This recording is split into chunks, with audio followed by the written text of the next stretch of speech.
what's his name? It's Reckless Love of God. Sorry, I can't shout out the true artist. But you know, on Christian music, a lot of people cover other people's music and they don't really seem to mind. Why? Because God gets all the glory. But I love that song, The Reckless Love of God, you guys. Holy moly. I remember when I first, I heard that song a lot while I was driving. But you know how, like, some days you just really listen? Yeah. So I remember when I, like, actually really listened to the lyrics. It's so hot, guys. Woo! Look at that. Oh my gosh, check this out. So, 99. Yes, I need gas. 99. I don't know if you guys saw that. Hopefully you did. But he said, you leave the 99 for one, I believe was one of his lyrics. Which I think I spoke about that recently, about the sheep story. How God just really loves us, and he would leave 99 to find one. That math just doesn't seem right, guys? Like,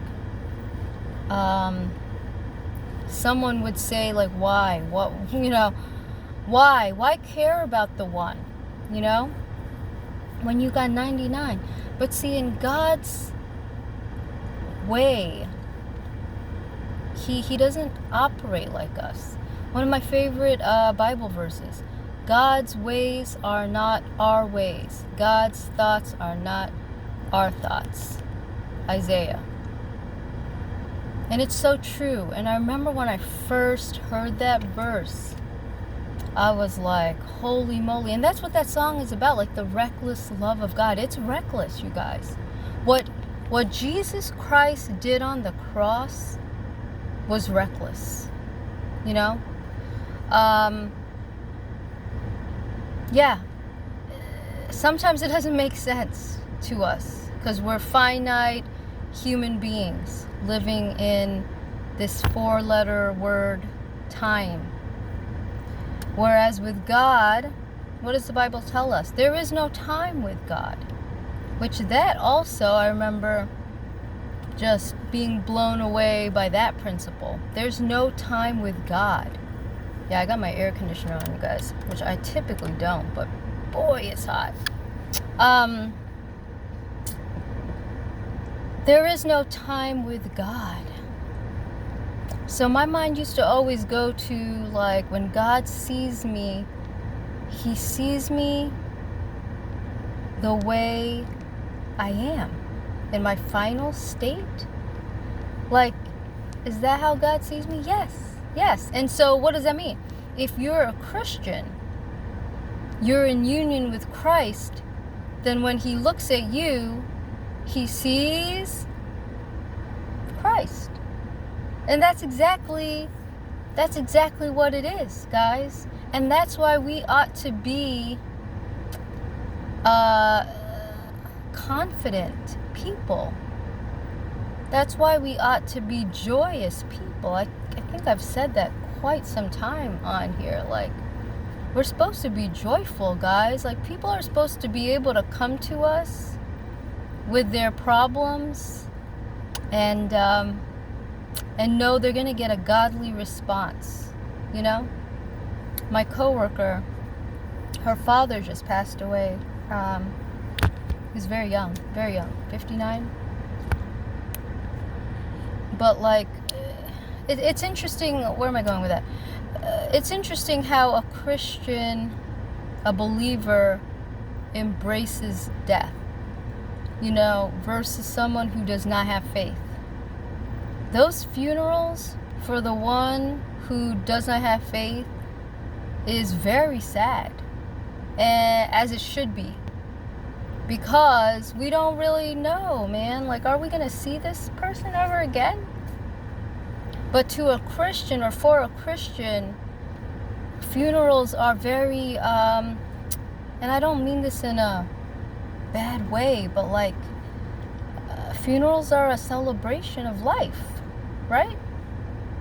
At least that's what I would like my funeral to be one day, a celebration of life, and hoping that I reached a lot of people. I remember at my father's funeral, we kind of knew like everyone there, but there were a few people that we didn't know. And I would go up to them and I would ask them, because I just love to hear how people affect other people. I think it's very important, especially my father, because my father and me were like this. And so because I love my dad so much, I want to know who he knew, and I want to hear stories about him, because I only see my dad as my dad, and of course he's not going to act like me or act the same way around me that he would like his buddies. You know what I mean? So I loved meeting the people at his funeral that I didn't know. Like, I remember speaking to this one man. I said, excuse me, sir, I just want to know how you knew my father. And thank you for coming, number one. But, want to know how you, sorry guys, I'm getting emotional. Every so often it hits. All right, so I remember just speaking to this man, and he said, oh, me and your father worked together at the range control. And he shared a few stories with me, and I 100% knew that he knew my dad. He said, he'd always play solitaire or something on his computer, and yeah, we knew about that. So yeah, he said they had a lot of great times. I don't even know where I'm going, guys, with that. But, the celebration of life. Yeah. So, we are to be different, basically, Christians. Because we have that reckless love of God. Because God so loved the world, he gave his only begotten Son. And if you accept that, you have it. You have it all. You have it all, guys. We lack nothing. We have it all, even though we don't have much. We might not have much, That's wonderful if you have a lot. That's wonderful. If God has blessed you on this earth with the riches, with the things, yeah, I would love all that. But at the end of the day, I really just want the things that really glorify God. I don't know. That might be what's the word? Cliche of me to say. I mean, I'll take it. Like, if God gave me a mansion here on earth, I'll take it.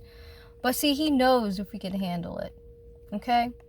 So, I think I'm rambling today, guys. I'm very hot. Woo, it's hot.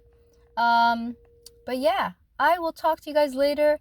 Happy Thursday. I don't know if I've ever done a video on a Thursday. So, happy Thursday.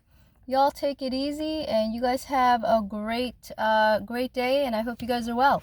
All right, peace out. Bye.